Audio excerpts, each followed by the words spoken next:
capítulo 2. Pode pular.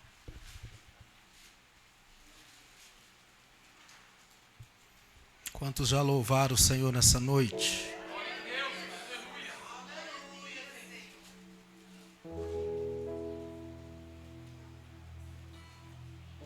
Gênesis no capítulo 2.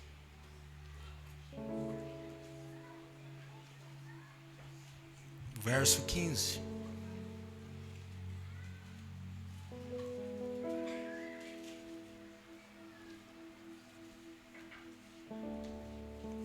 Glória a Deus. Quem achou diz amém. Eu vou ler os versos ímpares e vocês leia os pares. Quem achou diz amém. Quem trouxe a espada?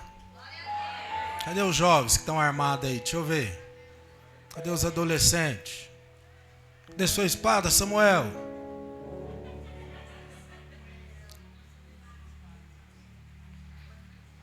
Glória a Deus. Está escondido aí, né? Esconderam a sua espada, né?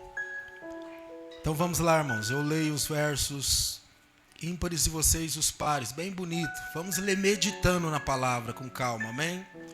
E tomou o Senhor Deus o homem e o pôs no jardim do Éden para o lavrar e o guardar. E ordenou o Senhor Deus ao homem, dizendo: de toda árvore do jardim comerás livremente. Mas da árvore do conhecimento do bem e do mal, repita comigo, conhecimento do bem e do mal, dela não comerás, porque no dia em que dela comeres, certamente morrerás. Diz comigo, certamente morrerás. Certamente morrerás. Vocês. E disse o Senhor Deus: não é bom que o homem esteja só. Farei uma ajudadora adequada para ele. Havendo, pois, o Senhor Deus formado da terra todo o animal do campo e toda a ave dos céus, os trouxe a Adão para este ver como lhes chamaria. E tudo que Adão chamou a toda alma vivente, isso foi o seu nome. E Adão pôs o nome a toda ave dos céus e a todo animal do campo, mas para o homem não se achava ajudadora idônea. Então o Senhor Deus fez cair um sono pesado sobre Adão, e este adormeceu, e tomou uma das costelas, e cerrou a carne em seu lugar. E da costela que o Senhor Deus tomou do homem, formou uma mulher e trouxe a Adão. E disse Adão, vamos todos juntos ler? E disse Adão: esta é agora osso dos meus ossos e carne da minha carne. Esta será chamada mulher, porquanto do homem foi tomada. Pode sentar glorificando ao Senhor.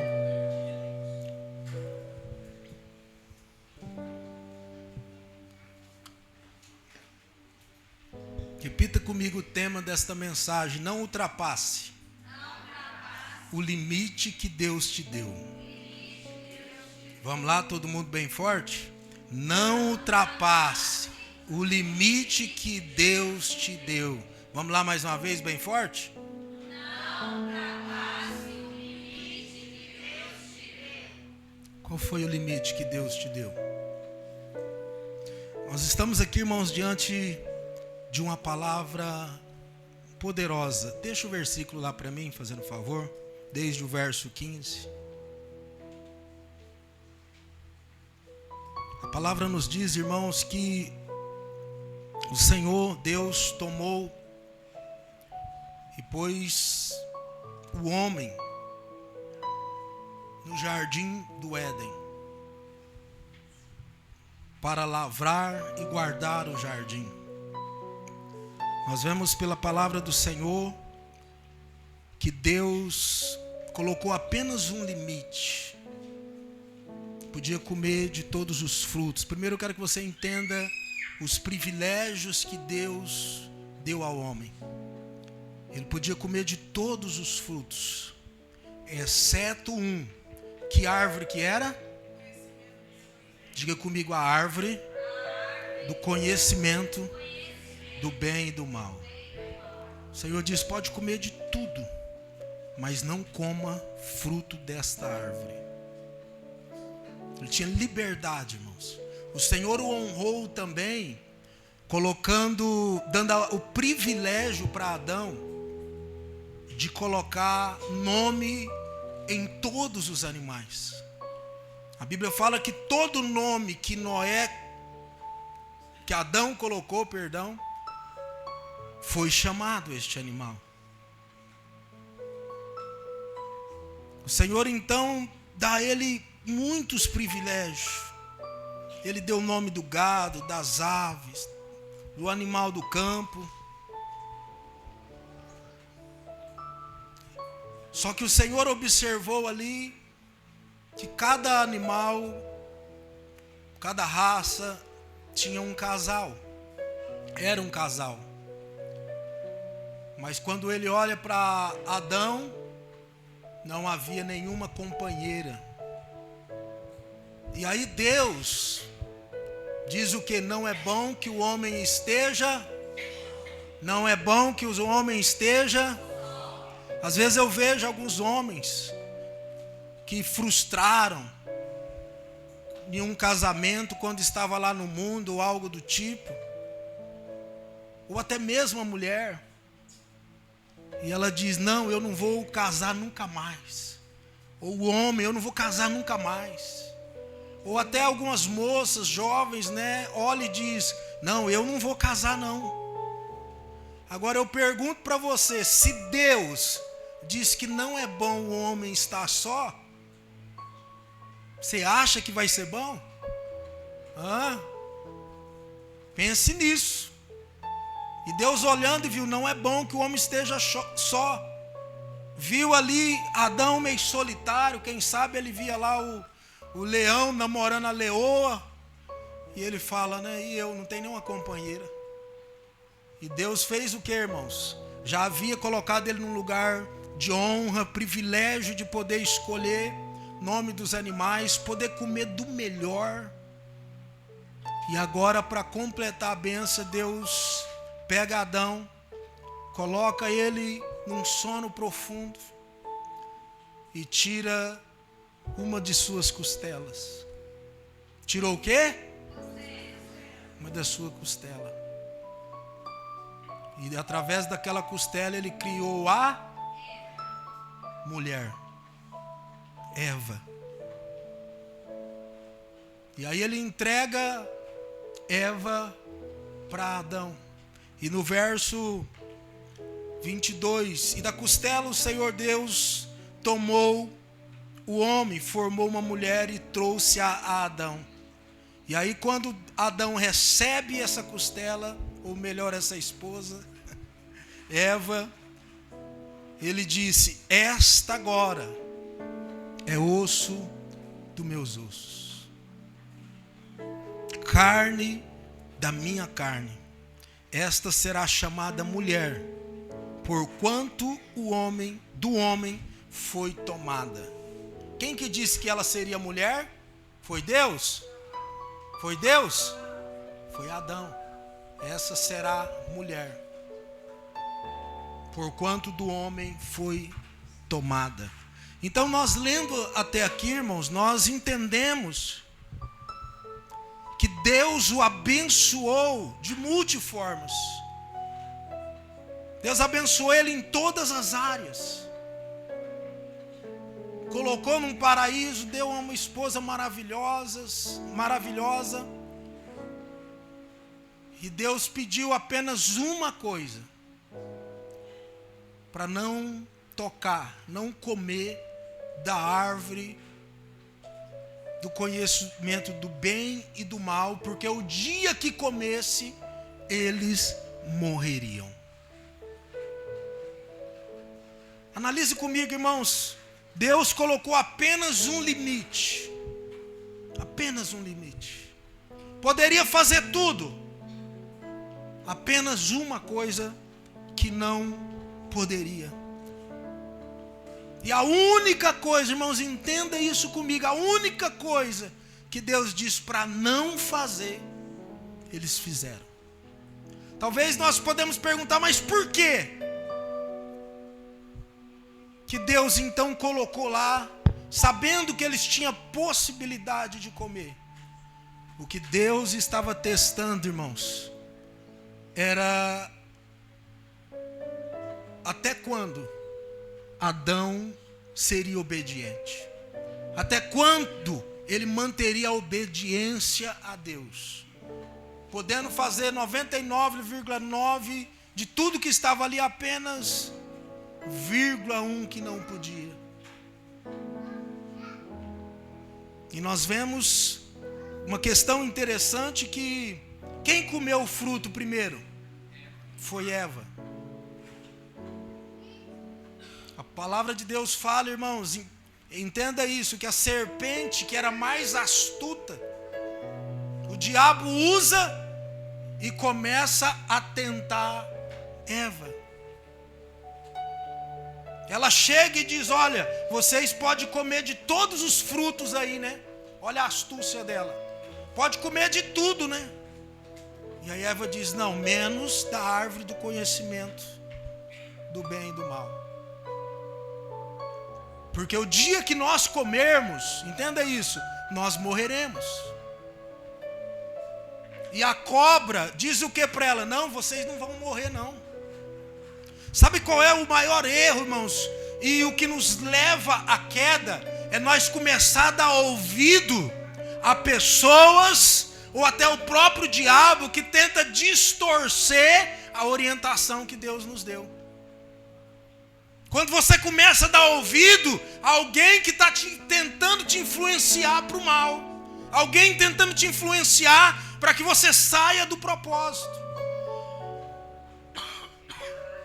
O erro começou ali. Eva dando corda, ouvindo o que a serpente dizia. O que ela tinha que fazer? Fugir da aparência do mal. Peraí, o meu Deus, o Deus que me criou o meu marido, ele disse que nós podemos comer. Olha, nós não dá conta de comer tudo que é fruto que tem aqui. Tem fruto que eu nem comi ainda. Então se ele me deu a ordem que vai morrer, então morreu o assunto. Ele falou, está falado. E sabe qual é o grande problema, irmãos? Às vezes nós damos ouvido para qualquer um. Às vezes nós damos ouvido para alguém que você nunca teve intimidade, diálogo, mas não damos ouvido à palavra de Deus. Não damos ouvido o que Deus nos conduziu, nos falou, nos instruiu. E então Eva dá ouvido à serpente que diz que ela não morreria. E então ela faz o quê? Ela come o fruto. Só que Deus, entenda isso, Deus havia dito para Eva não comer o fruto? Sim ou não? Sim ou não? Não? Sim ou não? Não. Deus tinha dito para quem? Adão. Por que Adão? Porque Deus entregou tudo para Adão. Ô Adão, aqui você vai cuidar de tudo. Ou seja, ele era o responsável, sim ou não? Ele era o sacerdote. Desde aquele momento, Deus coloca ele como sacerdote do seu casamento. Coloca a responsabilidade sobre ele. No verso abaixo, vai dizer o quê? Deixará o homem seu pai, a sua mãe, se unirá à sua mulher.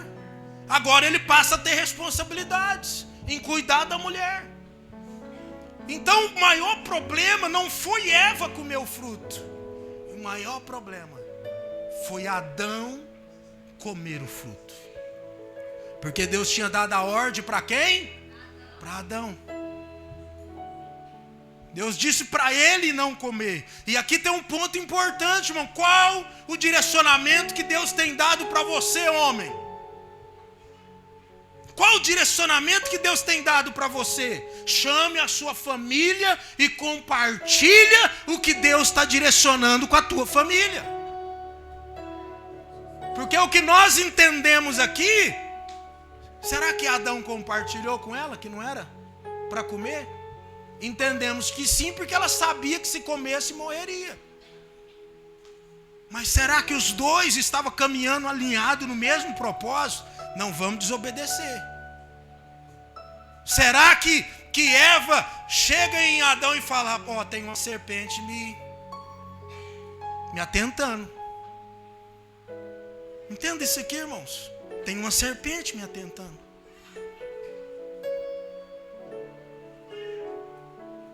Como é que está o diálogo de vocês no casamento?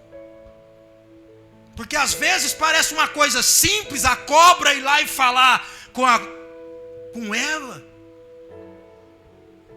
Mas talvez se ela compartilha com o esposo, ele ia ajudar ela. Os dois iam entrar em propósito de oração. E eu pergunto: como está o seu diálogo com o seu marido? Como está o seu diálogo com ele? Como está o seu diálogo com ela? Ele sabe qual as lutas que você está enfrentando? Ele sabe o que tem passado na tua cabeça? Para poder te ajudar, porque a Bíblia diz que vocês são um só. Deixará o homem, seu pai, a sua mãe, se unirá à sua mulher, e ambos serão uma só carne. Entre casamento não pode ter segredo, não. Vocês têm que ser íntimos. O seu marido tem que ser o seu melhor amigo. A tua esposa tem que ser sua melhor amiga. Porque se vocês... Eu pergunto para vocês, irmão. Diga vocês, se Eva compartilha aquela situação com Adão, vocês acham que poderia ser diferente? Sim ou não? Sim ou não? As mulheres, fala aí, sim ou não? Você está entendendo a importância de compartilhar? Vocês dois são um. Ô amor, eu não estou bem. Aconteceu isso está me incomodando. Vai orar os dois juntos. Vamos entrar num propósito de jejum e oração. Esse mal vai cair sobre a tua vida e minha vida. Porque os dois é um só. Um só. E o que a gente mais tem é o quê? Marido enfrenta tanta coisa e não compartilha com a esposa. A esposa também. Amizades, conselhos. E não compartilha. E então, como eu disse, o maior problema foi que Adão cedeu à tentação e comeu do fruto. E aí eles fazem o que? Eles escondem. Quando Deus vem à tarde, como ele ia todas as tardes, encontrar com Adão, caminhar pelo jardim, conversarem juntos. Deus já sabia o que tinha acontecido, mas ele chega lá, aí ele chama: Adão, onde estás? Todas as tardes nós nos encontramos aqui. E aí ele diz: estou aqui, eu estou nu. Por que ele sabia que ele estava nu? Porque ele desobedeceu. E nós conhecemos a história. Mas o que eu quero enfatizar, irmãos, que Deus tem colocado essa palavra no meu coração no decorrer da semana passada. E eu tenho orado e fui estudar hoje à tarde para me preparar. É basicamente isso. Deus colocou, irmãos, apenas um limite. Qual é o limite que Deus tem colocado na sua vida? Sabe, na caminhada toda, quando nós vamos para a palavra do Senhor, a única coisa que nos separa de Deus é o pecado. É a única coisa que nos separa de Deus é o pecado. E o que eu e você tem escolhido, irmãos? Obedecer ao Senhor? Seguir os seus mandamentos ou comer do fruto? Ou ultrapassar o limite que Deus me deu? E sabe o que é pior, irmãos? Sabe o que é pior nessa situação? Repita comigo: desobediência consciente. Isso é que é pior. Você desobedecer consciente que está desobedecendo.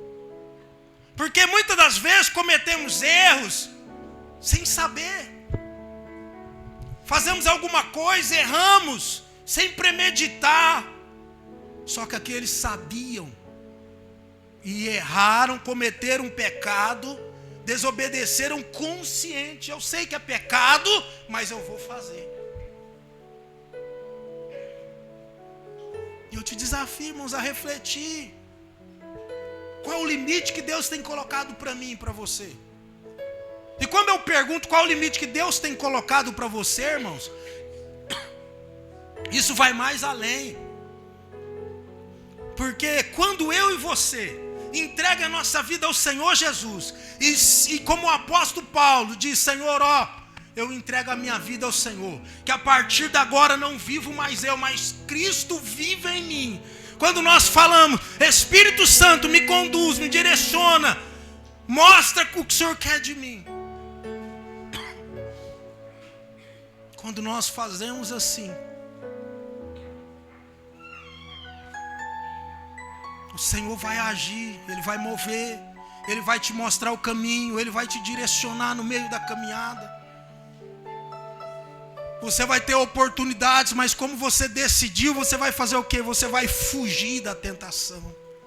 Você vai fugir do pecado. Você vai tentar viver uma vida de obediência a Deus. Você pode até errar, mas vai errar tentando fazer certo. Agora o maior problema, irmãos, são quando nós perdemos o temor a Deus e nós desobedecemos ou pecamos consciente. Então, irmãos, Adão e Eva sabiam que estavam desobedecendo a Deus ao comerem do fruto, não por ignorância ou engano, mas por uma escolha consciente. Eles pecaram com uma escolha consciente de querer desobedecer a Deus. E isso é muito sério. Isso é muito sério. Deus colocou apenas um limite e eles decidiram pecar consciente. Precisamos cuidar disso, irmãos. Precisamos cuidar da nossa comunhão com Ele. Precisamos cuidar da nossa comunhão com Ele. E aí, irmãos, sabe qual que é a consequência da queda? Primeiro, anote isso. A primeira consequência, por quê? Eu já preguei diversas vezes e vou repetir. Toda ação gera uma reação. Diga comigo, toda ação gera uma reação. Boa ou ruim, mas vai gerar. Tudo que nós fazemos tem consequência na vida. Entenda isso, irmão. Quando nós entender isso, nós vamos pensar melhor. Nós vamos vigiar mais, nós vamos evitar errar mais, porque se nós errarmos, teremos consequência. E agora o pecado de Adão e Eva gera uma grande consequência. E a consequência foi o quê? A queda. Repita comigo, Deus perdoa o pecado, mas a consequência eu vou arcar com ela. Deus perdoa, mas tem consequência. E isso nos ensina, na nossa trajetória, que cada passo, eu sou desse jeito, irmãos, eu oro a Deus, para que Deus me direcione em cada passo. Porque cada passo que eu der na minha vida, no meu trabalho, na minha família, com os meus vizinhos, todo passo tem consequência. Não significa que às vezes vamos ser perfeitos em tudo, estamos sujeitos a errar, mas vamos analisar e cuidar, porque as consequências chegam. E qual foi a consequência aqui? Qual foi a consequência da queda? Primeiro, repita comigo, coloca aí agora, coloca para mim lá. Separação espiritual. A primeira consequência que teve é separação espiritual. Adão e Eva foram separados da presença de Deus, não podendo mais andar e falar com Ele face a face. Tem alguém entendendo aqui a palavra? Olha, irmãos, quanto privilégio ele tinha, inclusive olhar face a face em Deus, poder caminhar com ele. Através do pecado dele, a primeira consequência foi a separação espiritual. Perdeu o privilégio de poder sentir a presença de Deus, de estar com Deus. Então a primeira consequência, separação espiritual. Deus separou dele. Segunda consequência do pecado de Adão e Eva, morte física. Quem aqui já perdeu alguém que ama? Dá um sinal para mim. Não é uma dor terrível? Sim ou não?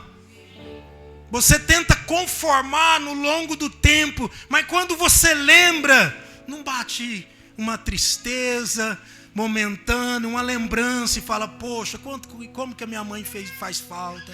Como que o meu irmão querido faz falta? Não é uma dor de separação muito grande, sim ou não? Sim ou não? Por quê? Foi gerado através da consequência do pecado de Adão e Eva. Depois, o segundo é isso, é morte física. A consequência direta da desobediência foi a introdução da morte física. Até aquele momento não tinha morte física. Consequência, morte física. A dor do sofrimento no mundo. É a segunda consequência. Nada disso iríamos enfrentar se eles não tivessem pecado. Sabe qual é a terceira consequência? A expulsão do jardim do Éden. Consequência. Consequência. Foram expulsos do jardim do Éden, para que não comesse também da árvore da vida. Foram expulsos do paraíso, perdendo o acesso à harmonia original. Vocês entendem, irmão, quantas consequências graves? Lá tinha a árvore do conhecimento do bem e do mal, e tinha a árvore da vida. Essa árvore da vida, o Senhor tira eles de lá, porque se eles, depois deles ter conhecido o bem e o mal, se eles comem daquele fruto da árvore da vida, eles seriam pecadores e teriam vida eterna. Por isso foram expulsos. Então o pecado trouxe a consequência da separação de Deus, separação espiritual, morte física e expulsão do jardim do Éden.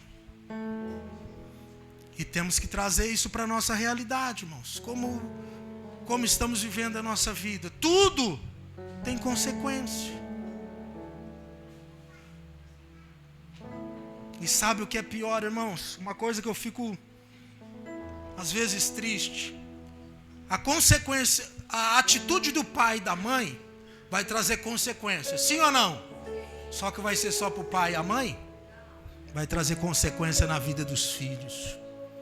O marido comete um erro grave, ele põe a mulher a pagar, os filhos a pagar a consequência. Adão e Eva fez toda a humanidade sofrer as consequências. Lembra Jonas? Fujão, profeta Fujão, todo mundo conhece a história de Jonas, erga a mão aí. Irmãos, por causa de Jonas, todos aqueles homens daquela embarcação quase morreram, perderam todos os bens e ainda quase morreram, sim ou não? Pecado de um rebelde. Por isso nós temos que ficar atento, e o Espírito Santo de Deus me leva a te alertar. Cuidado com quem você coloca na tua embarcação.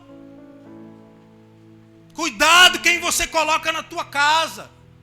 Cuidado com quem você está andando. Porque essa pessoa pode trazer grandes consequências para a tua embarcação. Deus dá um direcionamento para ele ir para Nínive pregar a palavra. Aí ele vê uma embarcação indo para Tarso, totalmente o contrário. Ele paga, entra e vai lá no fundo dormir. Enquanto ele dorme, veio o quê? Uma grande tempestade, o mar em fúria. Os homens começaram a se preocupar, a sofrer, porque estavam quase que virando a embarcação. Começam a jogar riquezas deles fora, para aliviar o barco. E nada. E de repente, o responsável pela embarcação fala: tem alguma coisa errada. Tem alguma coisa errada, tem alguma coisa espiritual, algo nos levando à possibilidade de morrer todo mundo. Ele lembra então de Jonas. Desce lá e pergunta: quem tu és? Qual é seu nome? O que você está fazendo aqui? Qual é a sua motivação? Ele diz: olha, eu sou Jonas. E aí aquele cara que tinha discernimento entendeu que Jonas era o responsável por aquilo, porque ele já tinha feito de tudo. E agora então eles lançam sorte. A sorte cai sobre quem? Diga bem alto para mim, Jonas. Não, alto, bem forte. Glória a Deus. E Jonas sabia que ele era o problema. O que ele faz?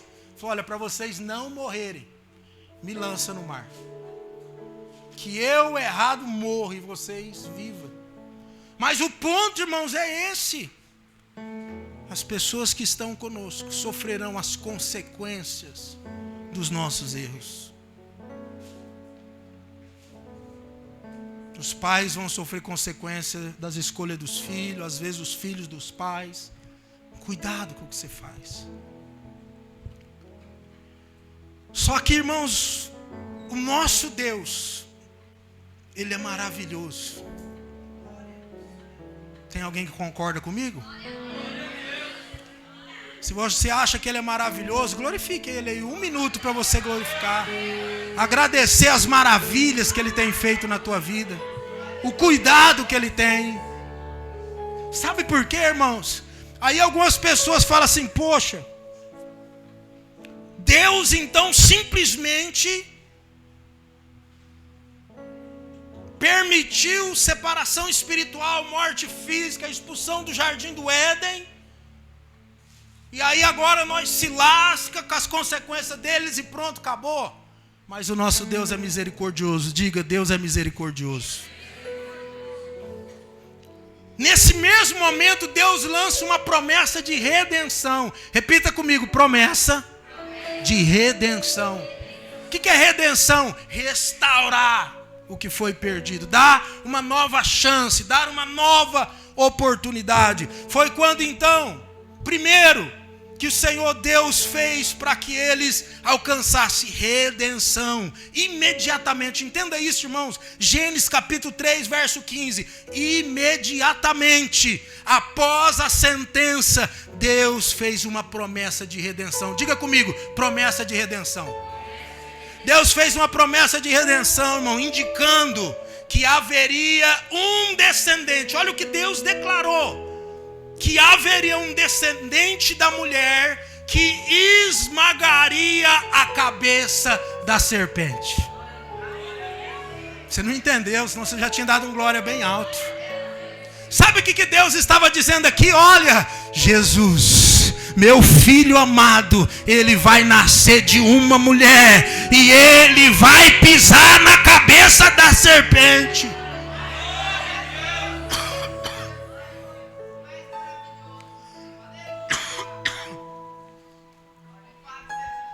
A serpente que saiu vitoriosa, que enganou você, Eva, e Adão concordou, ela não vai sair vencedora, porque estou dando uma nova chance, uma nova oportunidade de restauração. Jesus vai nascer de uma mulher, da mulher que você enganou, e esse vai esmagar a sua cabeça. Então, irmãos, Deus entra aqui com um plano de redenção. Não vai ficar assim, eu estou dando uma nova chance, uma nova oportunidade. Redenção. Segundo, coloca aí para mim. Promessa da redenção. Primeiro, redenção. Segundo, graça, a graça de Deus em meio à condenação. Deus usando da graça dele. Aí a palavra diz, mesmo diante da enorme desobediência, Deus demonstrou amor ao estender a mão para a humanidade. Porque foi gerado consequência para nós. E Deus estende a mão para nós, para a humanidade, abrindo um caminho de restauração através de Jesus Cristo. Vamos dizer um ditado aí simples de nós entender. Adão e Eva ferrou com nós tudo, a humanidade. Sim ou não? Mas Jesus Cristo, mas o nosso Deus diz, eu vou enviar Jesus Cristo para que eles alcancem misericórdia e não sejam condenados para sempre por causa do erro de Adão e Eva. Você pode glorificar o Senhor, irmãos? Porque esse Deus não desiste de mim e de você. Através da graça dele, que é favor imerecido, ele envia Jesus Cristo. E através do plano de redenção, a graça em meio à condenação. Terceiro, a redenção através de Cristo. A obra de Cristo, irmãos, na cruz oferece a oportunidade de sermos redimidos. Vou repetir que você não entendeu. A obra de Cristo lá na cruz, aquele sacrifício, oferece a oportunidade de sermos redimidos. Sabe o que é uma pessoa redimida? É uma pessoa cheia de pecado, que é purificada, transformada e redimida. O sacrifício de Jesus, então, nos deu a oportunidade de sermos redimidos e restaurado a nossa comunhão com Deus. Lembra que a comunhão foi quebrada? Espiritualmente, Deus parou de ter contato com o homem. Agora, através de Jesus Cristo, nós foi redimido e foi restaurada a comunhão de Deus com o homem. Glória a Deus. Deus restaurou a comunhão do homem com Deus, superando a queda. Superando a queda. Então, irmãos, guarde esta palavra no teu coração. Aconteceu tudo isso, gerou consequência, mas no mesmo momento o nosso Deus falou, não, peraí, mesmo errando, eles terão uma nova oportunidade. Lembrando que teve as consequências, mas o Senhor aqui gera uma nova oportunidade. E essa oportunidade é para mim e para você. Quem esteve no culto ontem foi tremendo. O pastor deu uma palavra poderosa, mas uma coisa que me marcou muito, que ele iniciou contando o testemunho dele, e ele dizendo, olha, a minha trajetória desde que eu vim para a igreja foi um processo difícil de restauração, e foi até a hora que eu tinha me arrependido, o Senhor me perdoou os meus pecados, e eu me senti redimido e preparado para ir morar no céu. E aí ele declarou o quê? Ou seja, a coisa mais importante na minha vida, eu conquistei e garanti, que é sentar à direita de Jesus, que é ir para o céu. A partir de agora, então, qualquer outra coisa está em segundo plano, é menos importante do que eu ir e morar com o Senhor. Qualquer outra coisa. E aquilo ali, irmãos, me chamou bastante atenção, porque muitos estão muito preocupados com o plano terrestre. Eu vou fazer isso, eu vou fazer aquilo, eu vou fazer aquilo outro. Mas ele não garantiu a sua salvação ainda. Ele não entregou a vida ao Senhor Jesus, deixando o mundo, o pecado, o que está errado na vida dele. Não batizou, não entregou a vida completamente a Deus. Irmão, se você morrer hoje, desculpa, a Bíblia diz que tem 2 caminhos. Se você morrer hoje, você vai para o inferno. Garanta a sua salvação primeiro, como o pastor disse. Analise a sua vida, começa a corrigir tudo que está errado. E se coloca diante de Deus e diz: Senhor, me arrependi, batizei, reconciliei, deixei tudo que está errado para te seguir. Porque o evangelho é isso, irmão. Não tem como seguir a Cristo sem abrir mão do mundo, da vaidade, de um monte de coisa. Dê importância à sua vida eterna. Dê importância, irmãos, à salvação. Não fique empurrando com a barriga. De que adianta, irmãos, se Jesus voltar daqui a pouco? Você perdeu o tempo e não terá a oportunidade de estar à direita do Pai. Então de nada adianta, irmão, nós estar seguindo se nós não estivermos preparados para ter um encontro com Ele. E eu tenho que pregar, eu tenho que falar. A Bíblia fala que eu vou ter que prestar conta. Ó, você não falou, fulano não sabia. Estava comentando hoje, irmãos, tem muita gente que acha que quando tem 2 caminhos, é uma palavra dura. Talvez você veja aqui atrás de uma bênção, mas é a bênção da salvação. Tem muitos que acham, tem 2 caminhos, céu e inferno.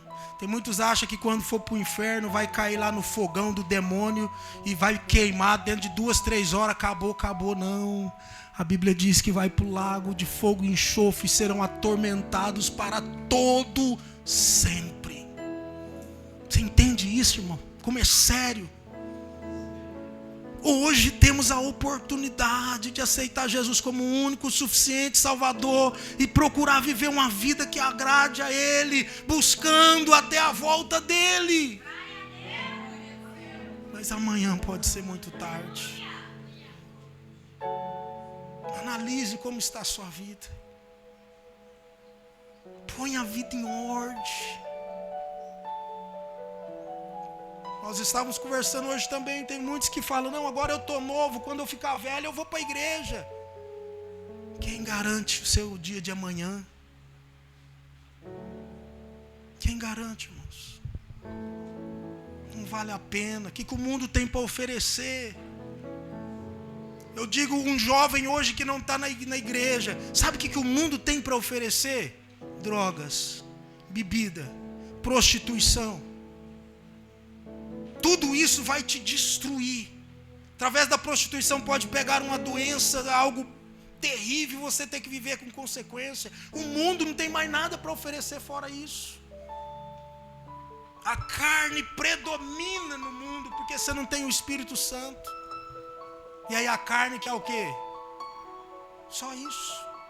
Droga, prostituição, adultério, fornicação, vícios.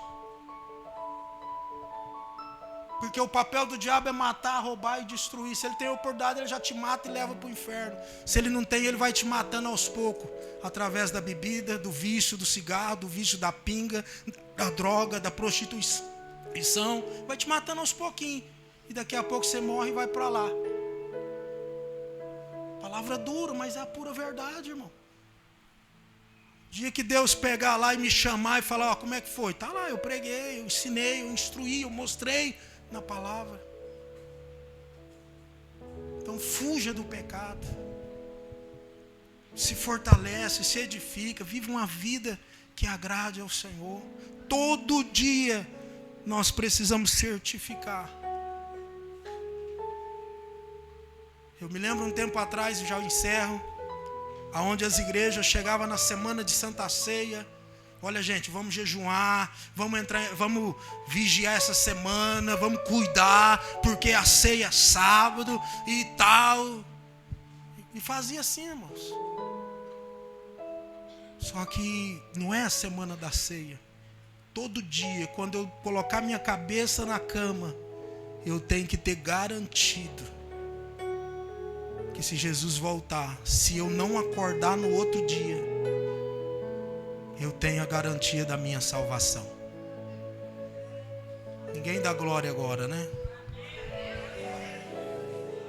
E como eu posso fazer isso? Monitorando o meu dia, cuidando, tratando, resolvendo.